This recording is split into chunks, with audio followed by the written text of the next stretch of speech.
Kongo terma jamoasi bosh murabbiyi Sebastien de Sabre Jahon chempionati K guruhi 3-turdan o'rin olgan O'zbekistonga qarshi bo'lajak o'yin haqida fikr bildirdi. Guruhning ikki favoriti dunyo reytingida yuqori o'rinlarda turuvchi Portugaliya va Kolumbiyaga qarshi o'ynadik. Bu orqali o'zimiz uchun ham katta tajriba to'playapmiz. Ammo O'zbekistonga qarshi bellashuvda tavakkal qilishimizga to'g'ri keladi, chunki durang bizni mutlaqo qanoatlantirmaydi. 3-turda mutlaqo boshqacha yondashuvni talab qiladigan o'yin bo'ladi. Dastlabki ikkita o'yinga qaraganda ko'proq tavakkal qilishimizga to'g'ri keladi. Raqibimiz tarkibida ajoyib himoyachilar bor va ular tartibli himoyalanishni bilishadi.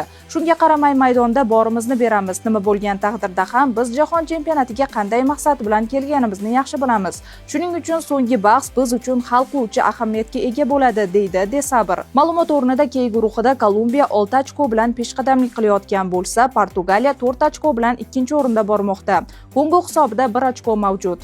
O'zbekiston esa dastlabki 2 turdagi mag'lubiyatdan so'ng ochko jamg'ara olmagan. 3-turda O'zbekiston hamda Kongo terma jamoalari guruhdagi 3-o'rin uchun bahs olib borishadi.